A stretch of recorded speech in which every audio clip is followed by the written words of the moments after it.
How's it going, everybody? Welcome back to my channel. This time around, I've brought you someone special. You stand in the presence of power! For today's video, I'm going to be using two separate 3D models. Now, this first model gave me pretty much everything I needed: the head, the shoes, the weapons. But I'm greedy and overly ambitious, which is why I bought a second model to give her an alternate head. I also happened to find a model of Meowie, so you know I had to print that too. As always, links in the description for these talented artists' work. If you've seen my previous Chainsaw Man customs, you'll know that I take the 3D models and I customize them to fit onto 1/6 scale bodies. I do the same process for the weapons. I size them correctly, and in this case the scythe had to be cut in half since my printer wasn't big enough to print it as one piece. Now, that first file came with a lot of weapons, but it didn't come with her smaller hammers that she uses sometimes, so I figured should be pretty simple. I can make it myself. It's just a bunch of basic shapes. And here's all the parts done and printed. This is my first time using red translucent resin, and I gotta say it's probably one of my favorites so far, especially after you clear coat it and it's nice and shiny. This project took quite a few prints, especially when I wasn't getting the sizes right and I had to keep reprinting them until I did, which is why you're seeing more than one of some of these files. Just like my other customs, she's gonna need some clothes. 1/6 scale clothes can be pretty expensive, but luckily I have some help in my corner. Just like with my brother and my dad in the last video, I'm gonna get some help, this time from my mom. She's been sewing for a long time and recently even ventured into making doll clothes, which is very convenient for me since I have a bunch of 1/6 scale customs that she could help me out with. Now, I did actually film her making the clothes, however last week my phone and my computer monitor both decided to just stop working for no apparent reason, which means I lost everything on that phone and I had to replace about $800 worth of equipment.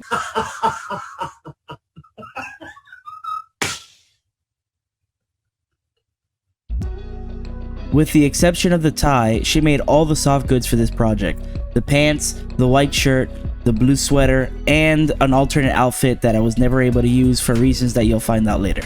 Now it's time to fit the parts that I printed onto the 1/6 scale body. We'll start with the heads. For that, I'll need one of my most useful tools, the Dremel. I'll use it to drill out some space in the head to fill it with clay and make my own neck joint later on.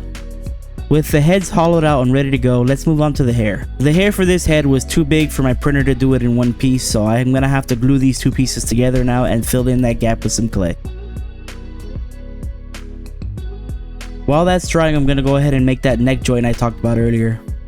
The first step is to take a piece of saran wrap and then tape it around the neck as tightly as possible. The next step is to fill the entire head with epoxy sculpt and then push it down onto the neck joint.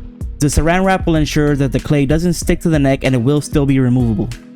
That's gonna take a few hours to dry, so while I'm waiting, I might as well go ahead and start filling in that seam from the hair.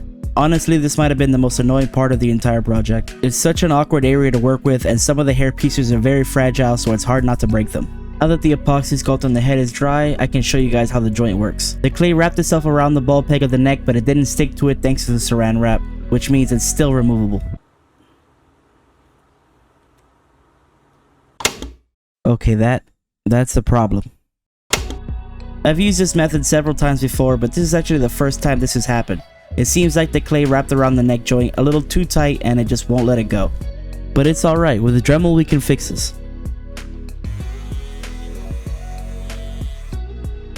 At this point I realized that maybe a ball peg isn't the best option for this project, especially since I have swappable heads and one of them has pretty big hair. The head with the bigger hair never stayed straight forward. It kept leaning backwards on that ball peg due to the weight of the hair, so I figured maybe magnets will help. I cut the ball peg in half and I glued some magnets on top so that I could put some magnets also in the head, and hopefully it would be strong enough to keep it stable. While the glue from the magnets is drying, let's go ahead and make sure that these shoes fit. The 1/6 scale body I bought came with these leg extenders that made her too tall anyway, so I figured I might as well glue these into the boots themselves, and that way I can have swappable feet as well. Now that the shoes fit, let's go ahead and start covering these drain holes from Meowie. I've shown this process before. It's pretty simple. You just cover the holes with some clay and wait for them to dry. With that done, now it's time for my favorite part, airbrushing. Everything is primed with gray and then given a base color. The cat and the shoes get a base coat of white and the faces get a base coat of skin tone. As for the hair, some of the art shows her having pinkish hair while others show her having this more mustard yellow color. I decided to go with the mustard yellow since this seemed to be the official anime color and the official 3.0 release is also this color. And with that, the airbrushing is pretty much done for now.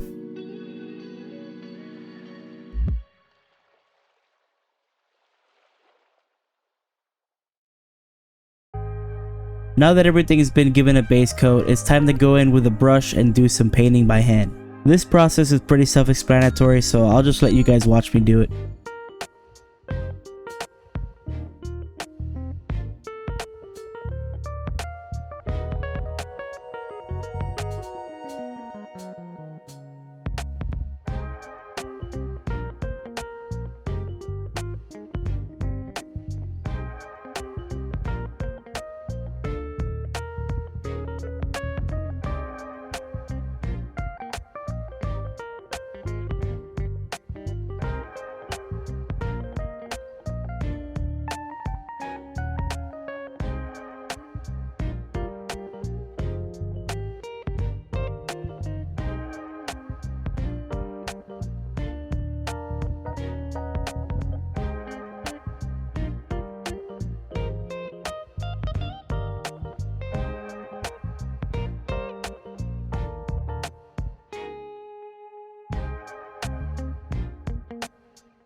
Now that everything is painted, I'm gonna hit the blood weapons with some gloss varnish. This is gonna bring back the luster in that translucent red resin and make it shine and look very nice.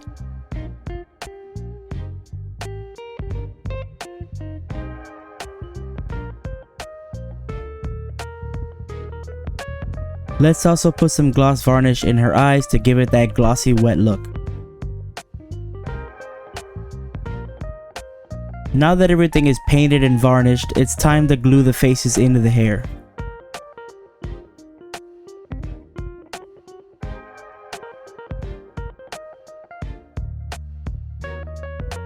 And that'll pretty much do it for this project. I've got both heads done and they're ready to be swapped in and out.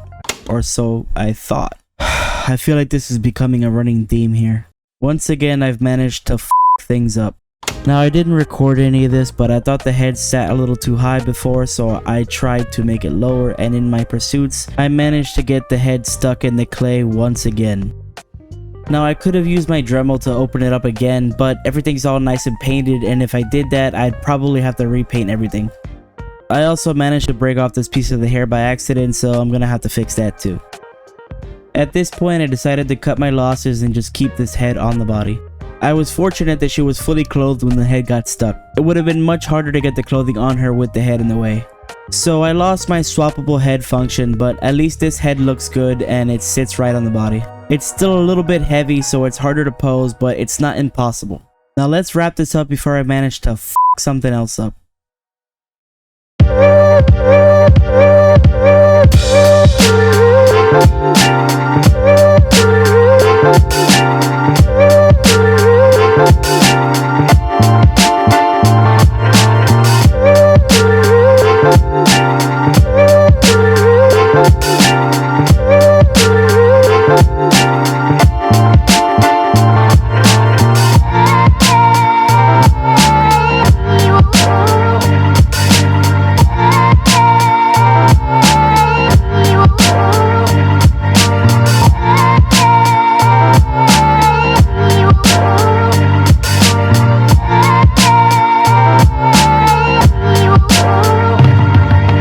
Well, that's gonna do it for this video.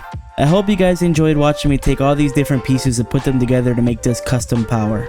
I do have more of the main characters from Chainsaw Man coming eventually, but for now we're gonna take a little detour since I just saw Across the Spider-Verse and I'm feeling very inspired. Make sure to subscribe and stay tuned for that coming soon. In the meantime, why not check out some of my older videos? I've made quite a few Spider-Man in the past.